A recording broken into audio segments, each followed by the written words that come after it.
মাথায় পাগড়ি, গায়ে ঐতিহ্যবাহী সাদা বিয়ের পোশাক, গলায় গয়না সবই প্রস্তুত, শুধু বাকি ছিল বিয়ের মণ্ডপে পৌঁছানো। কিন্তু শহরের ভয়াবহ যানজটে একের পর এক গাড়ি আটকে থাকায় শেষ পর্যন্ত বিলাসবহুল গাড়ির বহর ছেড়ে মেট্রোতেই উঠে পড়লেন বর।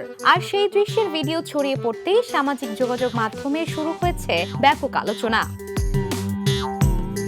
ভাইরাল হওয়া ভিডিওতে দেখা যায় বিয়ের পূর্ণ সাজে এক বর সাধারণ যাত্রীদের সঙ্গে একটি ব্যস্ত মেট্রো ট্রেনের ভেতরে দাঁড়িয়ে আছেন। আশেপাশের যাত্রীরা কৌতূহল নিয়ে তার দিকে তাকিয়ে থাকলেও তিনি ছিলেন বেশ স্বাভাবিক।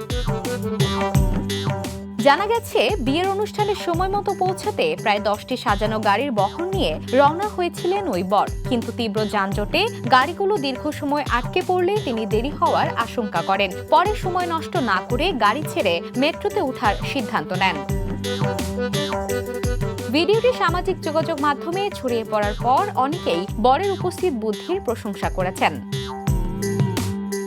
যদিও ঘটনাটি কোথায় ঘটেছে সে বিষয়ে ভিডিওতে নিশ্চিত তথ্য উল্লেখ নেই, তবে ভারতের বিভিন্ন বড় শহরে যানজটের কারণে অতীতেও বর কনে বা বরযাত্রীদের মেট্রো ব্যবহার করার একাধিক ঘটনা সামাজিক যোগাযোগ মাধ্যমে আলোচনায় এসেছে। এবারও সেই তালিকায় যুক্ত হলো আরেকটি ব্যতিক্রমী ঘটনা। Desk report, the news.